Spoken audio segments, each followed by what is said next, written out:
السلام عليكم. في الحلقة الماضية تعرفنا على أساسيات اللغة الفرنسية في جزئها الأول، وفي هذه الحلقة سنتعرف على أقسام الكلمة في اللغة الفرنسية. لا تنسى أن تأخذ ورقة وقلم وتكتب الجمل. أنا اسمي مراد ومرحبا بك في قناة توب إيدوكا. فهيا نبدأ. مرحبا بكم من جديد. درسنا لهذا اليوم هو les classes grammaticales. En français, il existe 9 classes grammaticales. في اللغة الفرنسية هناك 9 أقسام للكلمة. نبدأ بأول قسم وهو le nom. Le nom désigne une personne, une chose, un animal, une idée, un sentiment ou bien un état, etc. الاسم يشير إلى شخص، شيء، حيوان، فكرة، شعور، حالة إلى آخره.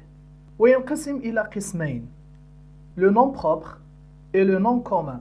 بالنسبة للو nom propre يبدأ دائما بحرف كبير ويكون اسم شخص كاسم مراد مثلا، أو اسم قارة كأفريك إفريقيا، أو بلد كماروك المغرب، أو مآثر تاريخية كالكتبية. بالنسبة للنون كومان لا يبدأ بحرف كبير ويكون مسبوقا بكلمة صغيرة نسميها déterminant. مثال على ذلك، لنبدأ بالنون كومان. Qu'est-ce que c'est؟ ما هذه؟ فكر جيدا. أحسنت. Une voiture. Une voiture. Une voiture. أعد. Une voiture. لنضع هذه الكلمة في جملة ولا تنسى كتابتها. J'ai une voiture jaune. J'ai une voiture jaune. J'ai une voiture jaune. مثال آخر. Qu'est-ce que c'est؟ ما هذا؟ أحسنت. Le tambour. Le tambour. Le tambour est un instrument de musique. Le tambour est on fait la liaison, est un instrument de musique. Le tambour est un instrument de musique. نعطي مثال الآن le nom propre. Qu'est-ce que c'est؟ أحسنت. C'est le Maroc. أعد الكلمة. Maroc. Maroc. نضع الكلمة في جملة. Le Maroc se trouve en Afrique. Le Maroc se trouve en Afrique. Le Maroc se trouve en Afrique. القسم الثاني هو les déterminants. هي كلمات صغيرة تسبق الاسم وهي نوعان. النوع الأول نسميه article والنوع الثاني نسميه adjectif. بالنسبة للارتيكل ينقسم إلى 3 أقسام وهي article défini, le, la, les, l apostrophe, l'article indéfini, un, une, des, et les articles partitifs, de la, du. أما déterminant adjectif فنجد 5 أقسام من بينها les adjectifs possessifs mon, ça, leur إلى آخره، démonstratif ce, c'est إلى آخره، les numéros 2, 30 إلى آخره. ونجد أيضا les déterminants adjectifs indéfinis certains, tout إلى آخره. سنتطرق لهذا الدرس بالتفصيل فيما بعد إن شاء الله. مثال: Qu'est-ce que c'est؟ أحسنت. Un ordinateur. Un ordinateur. Le déterminant هنا هي الكلمة باللون الأخضر. 1. لنضع هذه الكلمة في جملة. J'ai acheté un ordinateur. نقول جملة بسرعة. J'ai acheté un ordinateur. المثال الثاني. Que dit ce monsieur؟ ماذا يقول هذا الشخص؟ يقول C'est mon ordinateur. C'est mon ordinateur. C'est mon ordinateur. الكلمة بالأخضر هي déterminant وتنطق هكذا mon. mon. القسم الثالث هو le pronom وأنواعها كثيرة. سأقتصر على ذكر 3 أنواع لأنني سأتطرق لهذا الدرس بالتفصيل لاحقا. النوع الأول نسميه les pronoms personnels ونجد je, tu, il إلى آخره.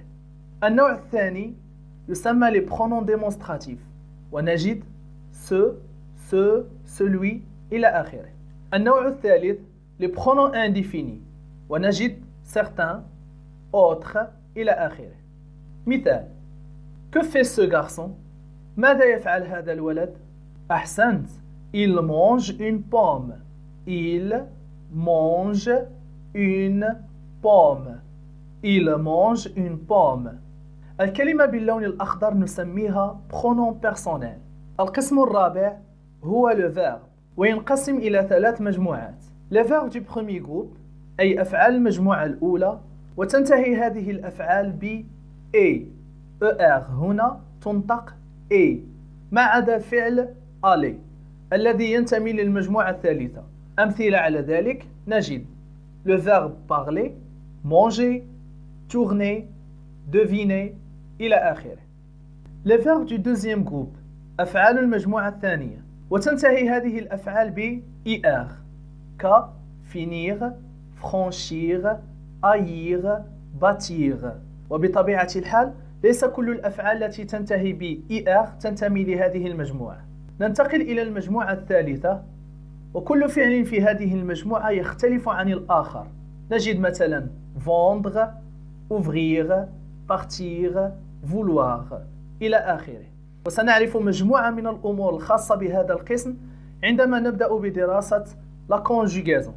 ما يجب أن تعرفه أن الأفعال لا تبقى على هذه الشاكلة وإنما تصرف. مثال على ذلك Que fait cet enfant؟ ماذا يفعل هذا الطفل؟ فكر جيدا. أحسنت. إنه يقوم بفعل monter. monter. نضع الفعل في جملة L'enfant monte les escaliers. أعيد L'enfant monte les escaliers. L'enfant monte les escaliers. انظر جيدا. قمنا بتصريف الفعل monter. مثال آخر Que fait l'enfant؟ ماذا يفعل الطفل؟ أحسنت. إنه يقوم بفعل descendre. descendre. Il descend les escaliers. أعيد Il descend les escaliers. Il descend les escaliers. مثال آخر Que fait la petite fille؟ ماذا تفعل هذه الطفلة الصغيرة؟ فكر جيدا. أحسنت. إنها تقوم بفعل pleurer. pleurer. La petite fille pleure. La petite fille pleure. La petite fille pleure. القسم الخامس l'adjectif qualificatif. Il qualifie le nom ou le pronom. يعني يصف الاسم أو الضمير. وله 3 وظائف. سأقتصر على ذكر 2 لأنهما الأكثر استعمالا. الوظيفة الأولى نطلق عليها اسم epithète والوظيفة الثانية نطلق عليها اسم attribut. من أمثلة l'adjectif qualificatif نجد grand, potable, incapable, grosse, longue. أعيد grand, potable, incapable, grosse, longue. مثال لاحظ الصورتين. Qu'est-ce qu'on peut dire؟ ماذا يمكن أن نقول؟ فكر جيدا. أحسنت. petit, grand. petit, grand. نضع الكلمات في جملة. Ali est petit. Mohamed est grand. أعيد Ali est petit. Mohamed est grand. مثال آخر. Comment est-il؟ كيف حاله؟ فكر جيدا. أحسنت. content. content. نضع l'adjectif في جملة. Il est content. Il est content. Il est content. القسم السادس l'adverbe. Il y en a plusieurs et c'est difficile de les apprendre tous. Voici des exemples. هناك العديد من الأدفيرب ويصعب تعلمها جميعا. إليك بعض الأمثلة. Les adverbes de manière. manière تعني الطريقة. نجد مثلا bien, mal إلى آخره. Les adverbes de temps. temps تعني الزمن. نجد مثلا aujourd'hui, demain, hier إلى آخره. Les adverbes de négation. négation تعني النفي ونجد ne pas, ne jamais إلى آخره. مثال على ذلك. لاحظ الصورة جيدا. Que peut-on dire؟ ماذا يمكن أن نقول؟ أحسنت. Il fait beau. Il fait beau. Il fait beau. الآن سندخل على الجملة adverbe. يمكن أن نقول aujourd'hui il fait beau. aujourd'hui il fait beau. والكلمة بالأصفر هي adverbe de temps، ظرف زمان. القسم السابع les prépositions. أعيد préposition. préposition وهي نوعان simple ك à de pour sans sur chez إلى آخره ou bien composé au-dessus au-dessous إلى آخره. مثال على ذلك لاحظ الصورة جيدا. Où se trouve le cahier bleu؟ أين يوجد الدفتر الأزرق؟ أحسنت. Le cahier bleu est sur la table. Le cahier bleu est sur la table. Le cahier bleu est sur la table. الآن où se trouve le cartable؟ أين توجد المحفظة؟ أحسنت. Le cartable est sous la table. Le cartable est sous la table. Le cartable est sous la table. الكلمات باللون الأصفر نسميها préposition. préposition. القسم الثامن les conjonctions وهي نوعان. les conjonctions de coordination وعددها 7 mais, ou, et, donc, or, ni, car. والنوع الثاني les conjonctions de subordination وعددها كثير سنتعرف عليها بالتفصيل في الحلقات القادمة إن شاء الله عندما نتعمق في التفاصيل أكثر. مثال Qu'est-ce que tu observes؟ ماذا تلاحظ؟ أحسنت. La maman et son fils. La maman et son fils. لا نقول fils. لا ننطق الحرف L. نقول fils. La maman et son fils. الكلمة بالأصفر et نسميها conjonction de coordination. نضع المثال في جملة. La maman et son fils prennent une photo. La maman et son fils prennent une photo. La maman et son fils prennent une photo. مثال آخر.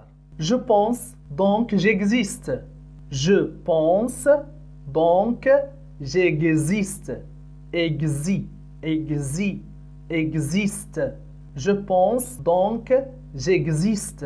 الكلمة بالأصفر donc نسميها conjonction de coordination. القسم الأخير les interjections. لا أعرف الترجمة لهذه الكلمة بالعربية، لكن هي كلمات نستعملها للتعبير عن الشعور أو الألم إلى آخره لإعطاء الحياة للنص. وأخيرا إليك هذا التمرين لتقويم ما اكتسبته في هذه الحصة. Indique la classe grammaticale des mots soulignés. يعني ستقوم بالإشارة لقسم كل كلمة التي تحتها خط. الجملة الأولى Mon père part au travail.